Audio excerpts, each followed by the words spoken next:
Sharunna Chaudhary, Butterflies, the Flying Colors of Nature.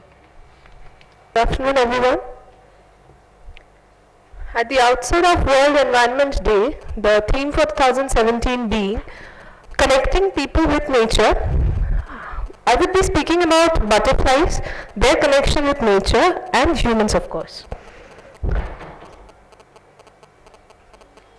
Next one.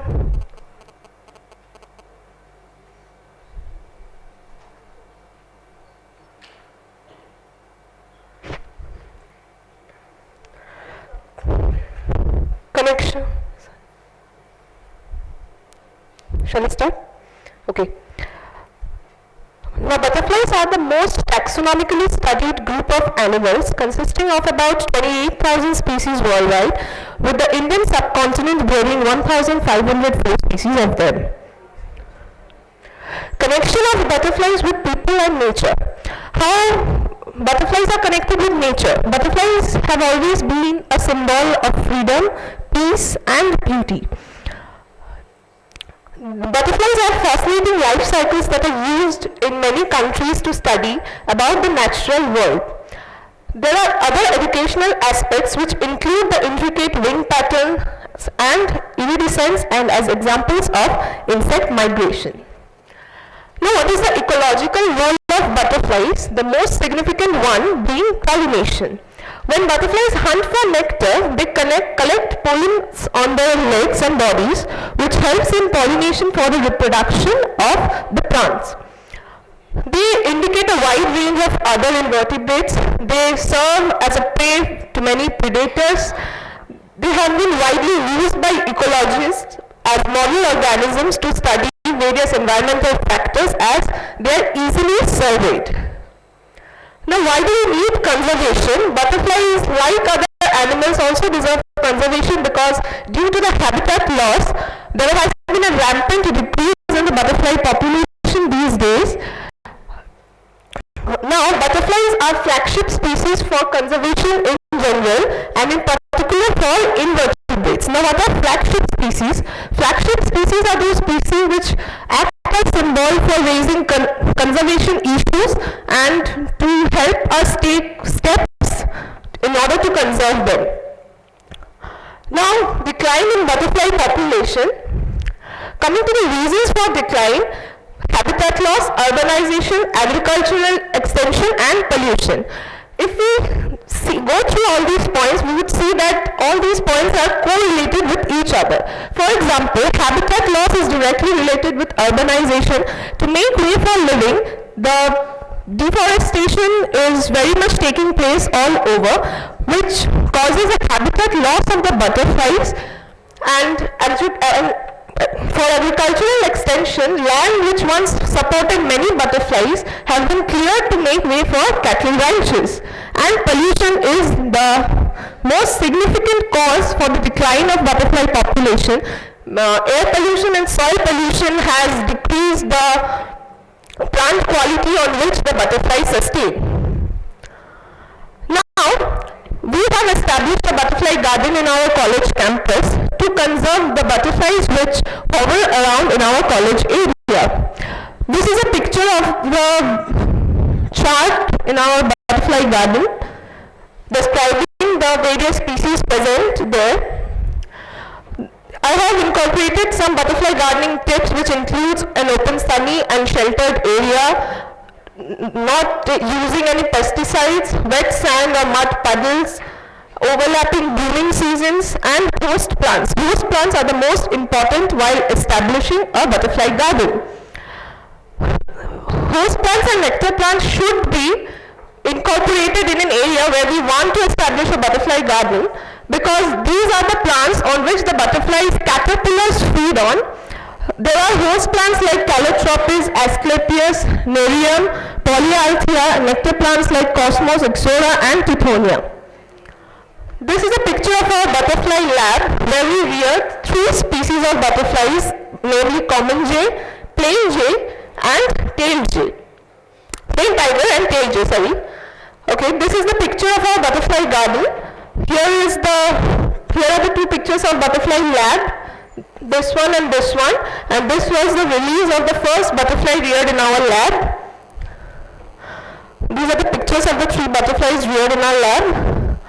Now, these are the pictures of the larvae which we collected from various plants and incorporated into small CD boxes and fed them with the host plants every day and followed their life cycles. All these have been photographed in our butterfly lab. Next is the plain tiger. For the plain tiger, we couldn't collect the first and the second instar larva. We have started from the third instar larva and finally got the mature adult. Next is the tailed jay. Here also we have collected the first instar larva. Then we have got the second instar larva.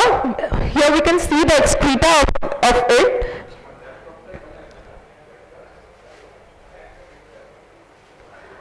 These are the 2 charts which we have prepared in our lab. Okay, this is the graphical representation of the butterfly population in our college. A pie chart representing the same. A total of 54 species of butterflies under 5 families and 36 genera were recorded in the garden during May 2014 to April 2014, with about 5 species being under the rare category. For this, you can refer to the Journal of Entomology and Zoology Studies done by our ma'am.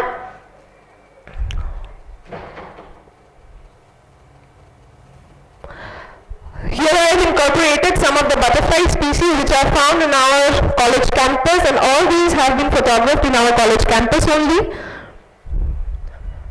There is the spot sword's tail, blue pansy, common palmfly, commander, the common jay, great eggfly, tailed jay. There is the common baron, the blue tiger, common evening brown, common five-ring, common grass yellow, common Jezebel. There is a yellow-orange tip striped albatross, plains cupid, lime blue, common cerulean, tailless lime blue. Here are the 5 rare species which are found in our college campus, from which this and this are scheduled under Schedule 2 of Indian Wildlife Protection Act, and this and this are scheduled under Schedule 1 of Indian Wildlife Act, and the striped albatross is under the Schedule 4 of Indian Wildlife Protection Act. So, as we can see that we have already got 5 rare species in our college. There might be many rare species hovering around in any other area also. So the establishment of a garden like this is very essential for butterfly conservation, because if we establish such small gardens everywhere, it can help the butterflies to keep up their natural population and to thrive and reproduce naturally in the environment. Thank you.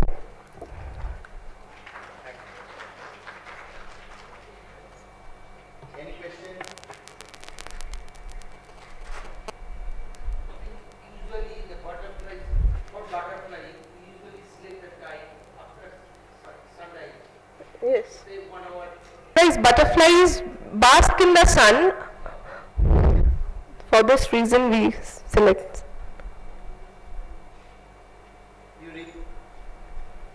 Maybe any of you can think that the West Bengal should have a butterfly park. Yes, definitely.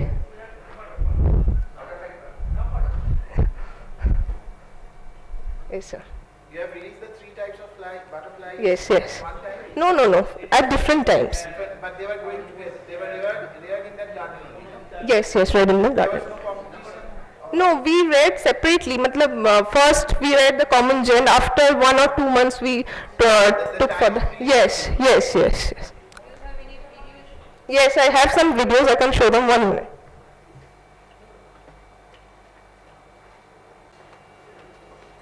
Avesh.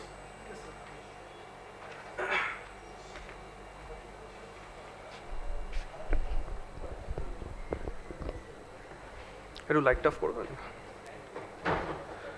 Okay, first a very warm welcome to everyone who is present here today. especially the dignitaries and my respected teachers. I am Abesh Chakraborty. I am going to be presenting my paper on distribution mapping of Musca domestica, a fly of public health and medical and veterinary importance in West Bengal. So basically, Musca domestica is a field fly. It is also known as the common housefly. It is very highly synanthropic and ecologically plastic and oviparous in nature. Now, why should we be considering this as important to us? Because of the fact that in 1973 and 1971, Greenberg and Smith they did a whole body microbiota microorganism analysis of this fly and found that it contains various bacterial, viral, protozoan, tapeworms and nematodes, and therefore it acts as a mechanical transmitters of certain diseases also that is caused by these bacteria and viruses. Now, focusing back on climate change, we know that climate change is a function of global warming and global cooling. Currently, we are in the phase of global warming, as already said by previous speakers and my respected teachers. They have pointed out that there is a 1 degree Celsius rise in current surface temperature of the earth, and in India it is around 0.8 degrees Celsius, which may help in decreasing the generation time of Musca domestica, a fly, Musca domestica, a fly of public health importance, because of their closeness to humans. Maximum egg production occurs at an intermediate temperature of 25 to 38 degrees Celsius. This also indirectly increases their generation time and decreases generation time and increases the number of offsprings. Now, global climate change in a recent study found that the average heat index in India is increasing significantly at a rate of 0.6 degrees Celsius.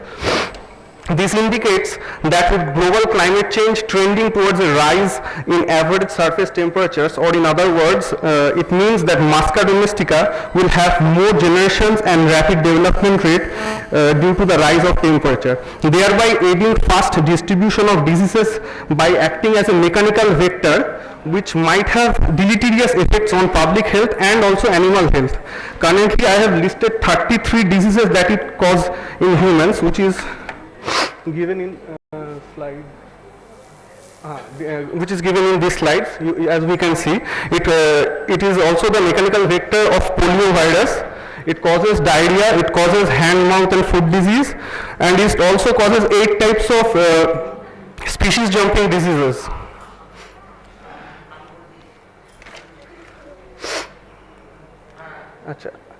This year we see the contribution of various diseases in a donut chart. We see that 73% of it is bacterial and 12% is by viral agents.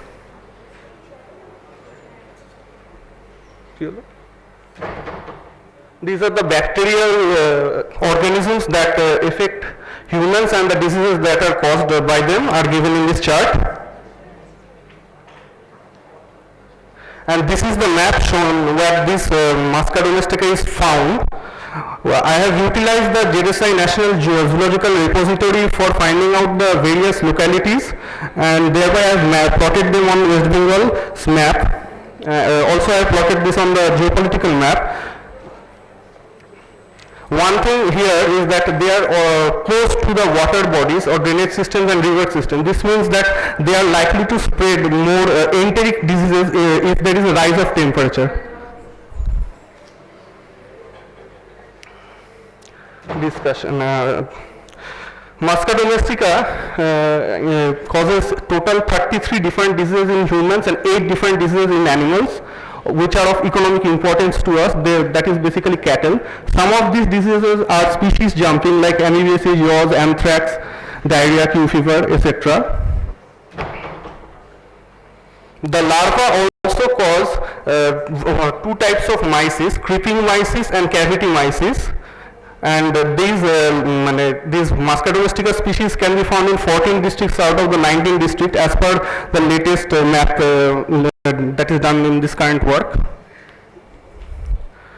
As the development and developmental rate depends on temperature, which is likely to increase due to global warming, this will in turn increase the number of generations of this field fly. Thereby, it will help in propagating these diseases at a much higher pace and rate than currently it is propagating now. Future of this study will include development of Musca domestica and lab breeding in accordance with climatological factors and ecological factors. I would like to thank the director of ZSI, Parul sir, our consultant scientist at ZSI, Team Diptaraj, GS sir, and Calcutta University, and the organizers present here today. Thank you. These are my references. Any question?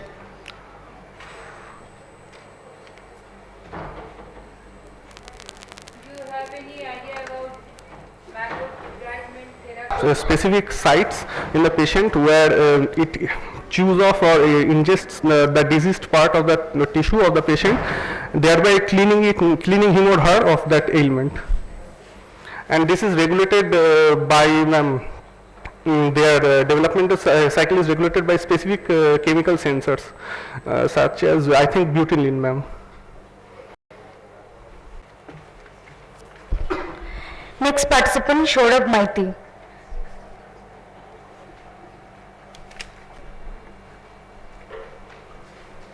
Good afternoon, everyone. I am Dr. Shorab Maiti, in charge of Department of Infection Control, Institute of Neuroscience, Kolkata. My topic is Candida hemuloni in blood.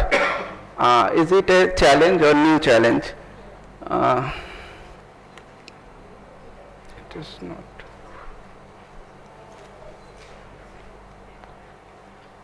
So I am coming from Institute of Neuroscience, Kolkata, which is 160 bedded NABH hospital, especially in neuro specialty. The Candida hemuloni, what is this? It was first isolated from the gut of a blue-striped groundfish. So since the inception of this meeting today, we are having the biodiversity and effect on macroorganisms. So my topic is related to the microorganisms, the earliest ancestors of ours.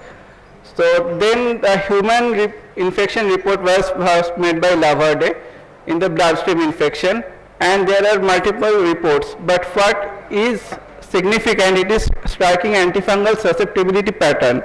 It is resistant to amphotericin B and fluconazole, two most common used antifungals in the medicine.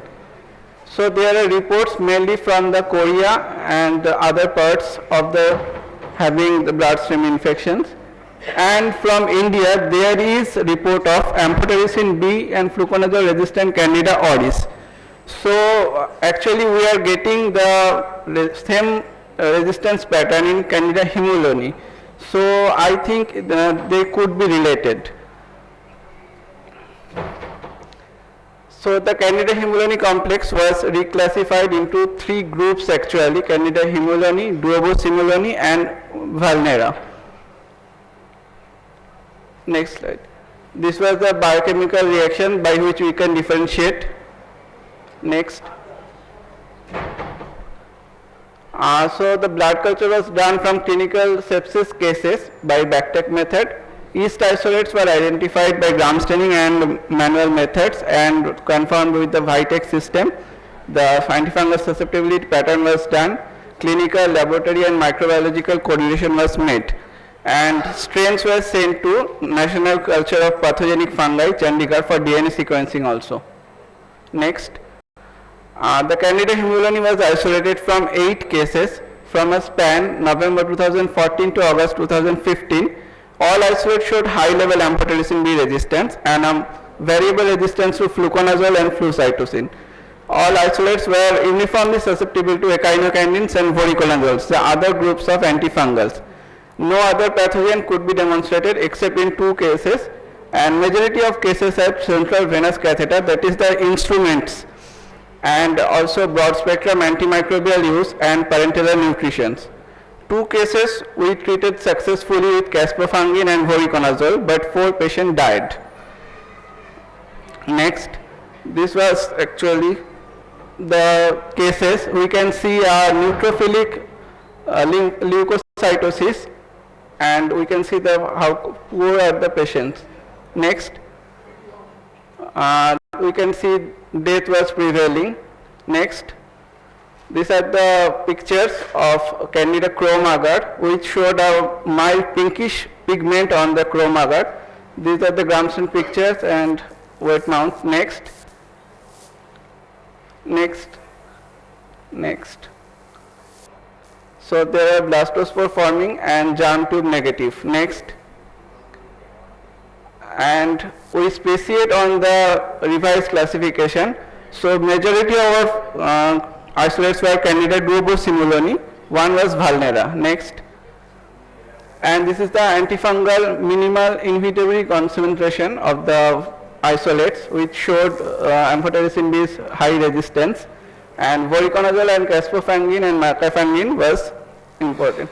Next, so it is probably an emerging yeast pathogen, but why are they emerging? It's probably because we are using or misusing antifungals, so the selection of these strains are being occurring, and most Candida hemoloni are resistant to both fluconazole and amphotericin B. That is the commonest used antifungals, and clinically we are in vitro we are getting resistance, but if clinically we give, then it fails to eradicate and results in mortality. Next, so in our cases, poor nutritional status along with broad spectrum antimicrobial use and invasive devices could have given rise to these things. In 3 cases, it was catheter central line associated bloodstream infections. In other cases, clinical improvement did occur with falling sepsis marker, but disease was very fatal. And what was important that we sent for DNA sequencing. DNA sequencing identified it as Candida auris.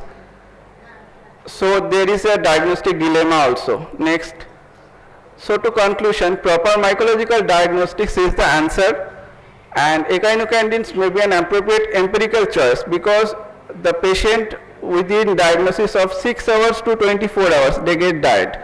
So that is the thing, echinocandin can be thought of an empirical choice.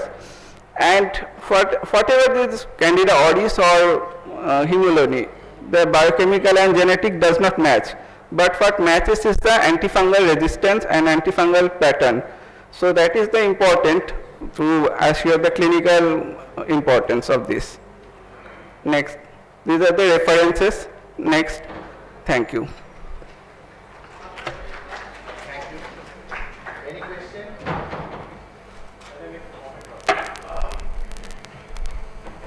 Also a microbiologist and a DNB teacher.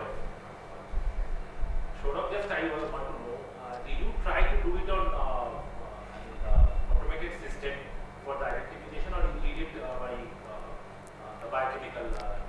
So we did biochemical first, then we put it in the Vitex system to get the speciation better. So in the Vitex system, it was hemoloni or it was auris? It was Candida hemoloni throughout. It was Candida hemoloni. So I think we have to accept it as a Candida hemoloni. Yes. Right. And the patient, you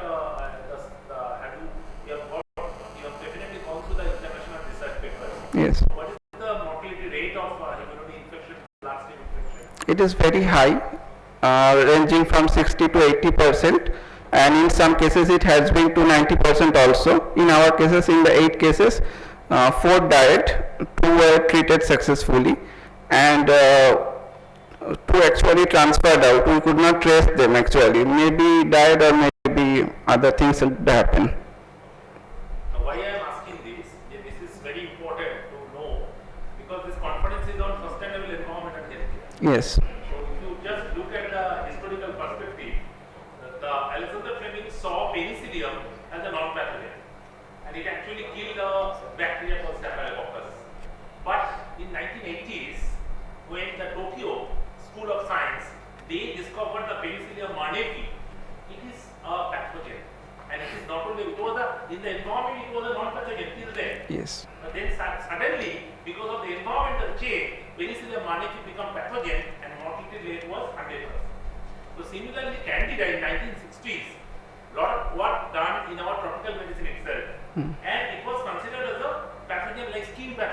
Yes. and mostly commensal pathogen. Not even a pathogenic one, not even a causing clinical infection. But today, most of the candidates causing the torrential infection, Yes. particularly the hemolymph. So thank you. Good presentation. I just wanted to know a few details from you so that it becomes more authentic. Thank you. Thank you, sir. Have actually instituted some measures to contain this. So this has gone down a little in the further subsequent years. We have introduced hand hygiene and proper segregation of the patients, because we actually do not know where from these are coming. It's actually the antifungal pressure putting on environment and selection of these as pathogens. Probably this is finding. The Candida albicans is the most common, but with non-albicans, other than albicans, they are now coming up. And this hemorrhage, or is what we have put it, will be probably a next big shot pathogen. Thank you, sir. Be back within half an hour. Virtual presentation will be continued in the auditorium during the lunch time.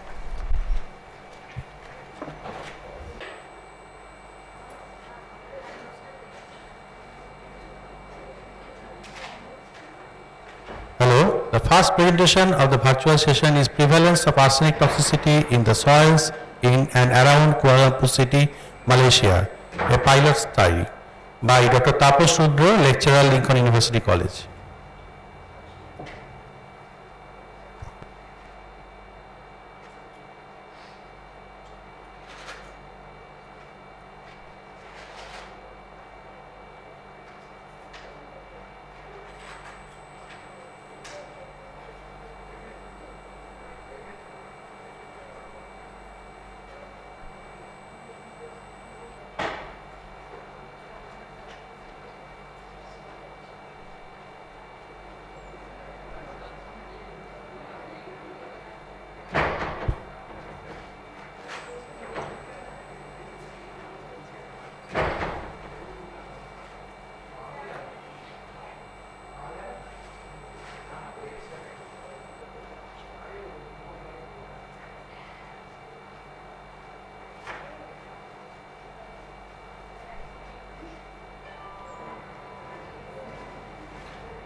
We are sorry, these slides have no sounds. Thank you.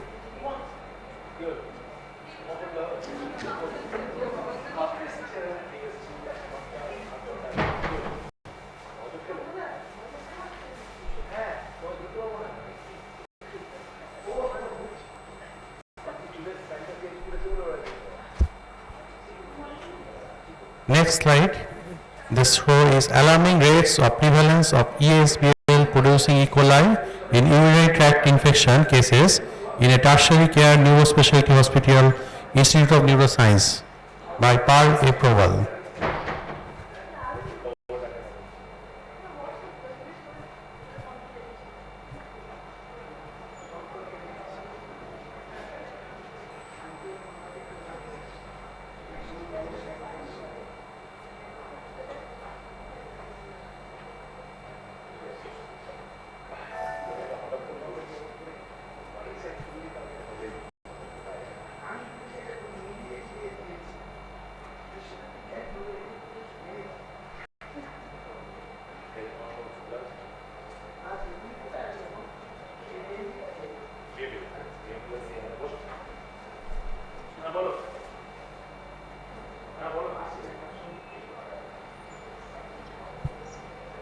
found in different forms of observed UTIs was 90.09% in naughty cases, 10.56% in UTI cases, and 100% in STD cases.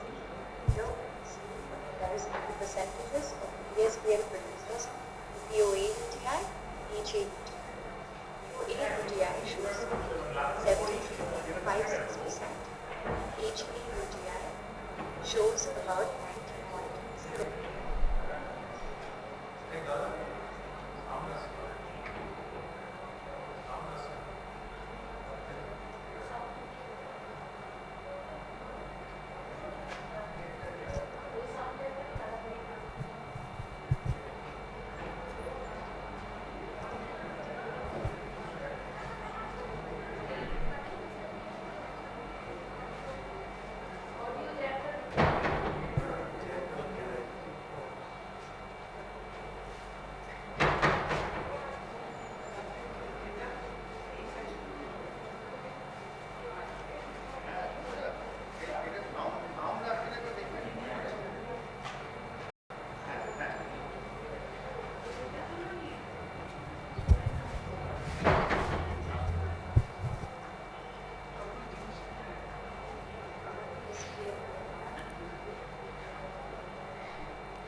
Antibiotic-resistant strains of E. coli that manufacture an enzyme called extended spectrum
Hello, my good team.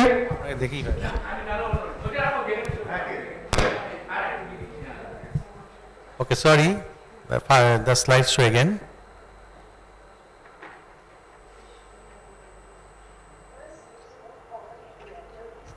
or in patients with underlying infections, improper antibiotic courses, unwashed hands, contaminated equipment from the environment, could be the hospital environment or community.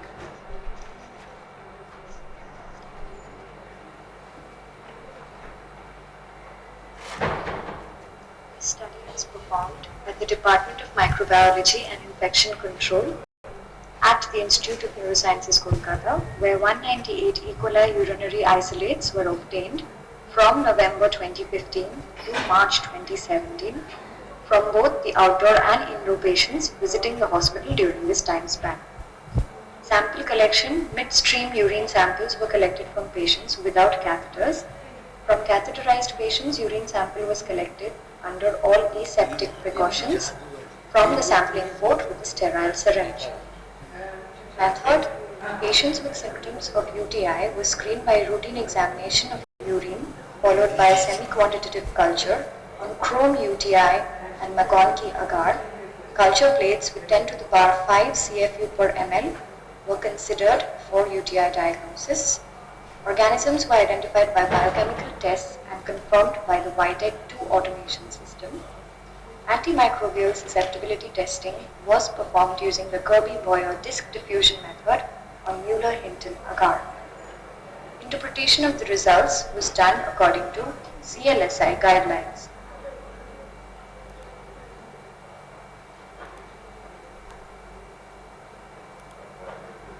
The percentage of ESBL producers found in different forms of observed UTIs was 90.09% in hot E cases, 73.56% in POA UTI cases, and 100% in CA UTI cases. Here we can see a comparison of the percentages of the ESBL producers in POA UTI and HA UTI. POA UTI shows 73.56% and HA UTI shows about 90.09%.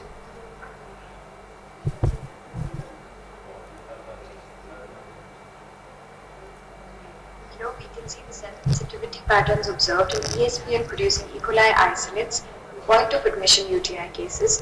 Out of a total isolate number of 87, we can see the highest sensitivity pattern observed under fosfomycin, 97.7%. We can see a high percentage of resistance seen in these isolates under ciprofloxacin, 82.74%.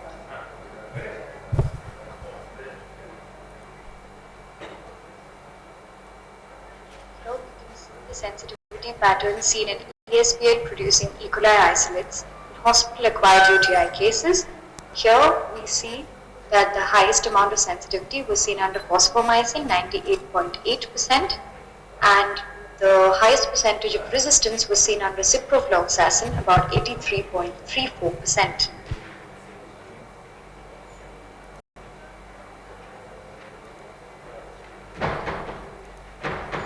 In the present study of the 198 isolates, the ESBL producers were found in the highest percentages in HA-UTI group as compared to ESBL producers in the POA-UTI group. The subset of HA-UTI, the CA-UTI group or catheter-associated group, showed all its isolates about 100% to be ESBL producing strains. Out of the 87 POA-UTI cases, 73.56 were found to be ESBL producers, among which the sensitivity pattern was noted: ertapenem 81.6, piperacillin 57.47%, amikacin 80.47%, fosfomycin 97.7%, nitrofurantine 82.75%, and ciprofloxacin 17.24%.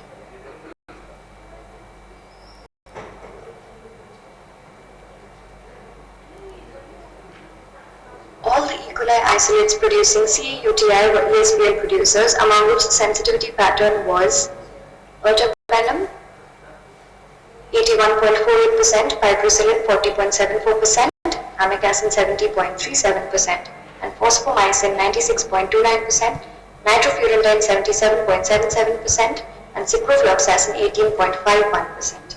Among other isolates, E. coli strains producing HA-UTI were 90.09% total. The sensitivity pattern here was seen as ertapenem 72.61%, piperacillin 45.23%, amikacin 79.76%, fosfomycin 98.8%, nitrofurantine 79.31%, and ciprofloxacin 16.66% respectively. Since ESBLs destroy the cephalosporins given as first-line antibiotics in hospitals, this leads to increased morbidity and mortality, and therefore ESBLs are clinically important. From the above data, fosfomycin seems to be the better drug of choice in case of ESBL treatment in all three cases, as it shows the highest sensitivity percentage as compared to ciprofloxacin and piperacillin. The duration of catheterization and non-judicial use of antibiotics were also risk factors for emergence of resistance to drugs, and treatment of these patients becomes difficult. Administration of antibiotics after thorough screening of these organisms is recommended to prevent the spread of this resistance. Possible solutions could be early institution of antibiotics, and future plans include an analysis of antibiotic consumption trends.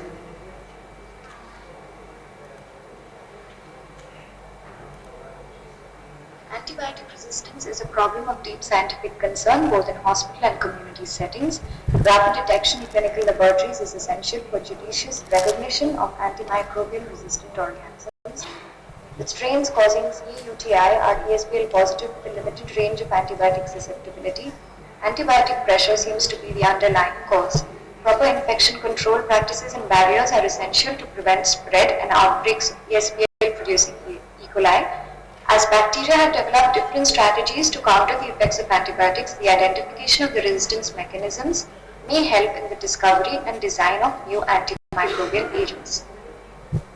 Early institution of antibiotics could be a possible solution, and beta-lactam and beta-lactam inhibitor combinations seem to be more useful in case of POA UTI and CA UTI cases. In this case, we observe that fosfomycin seems to be a better alternative.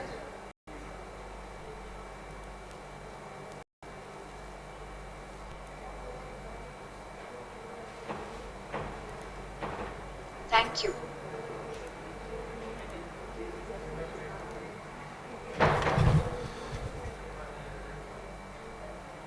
Our next slide is presented by Dr. English.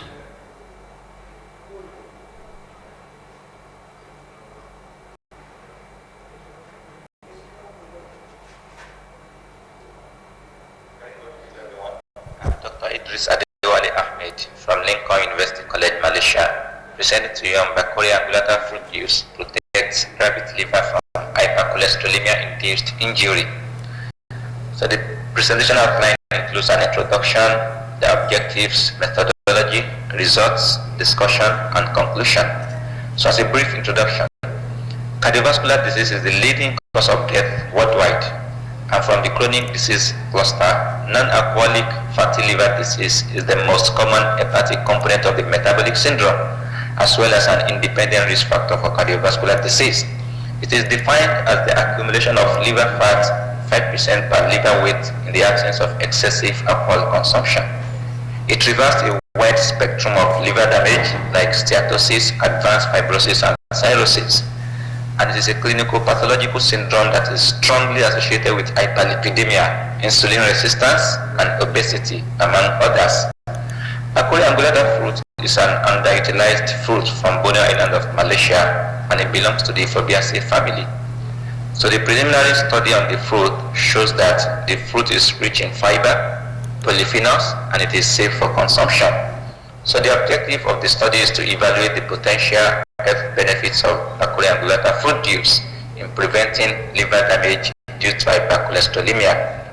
So simply the methodology includes an in vivo study with the use of New Zealand white rabbits. So they were studied for a period of 90 days, after which they were sacrificed, their livers were removed and processed for histological analysis.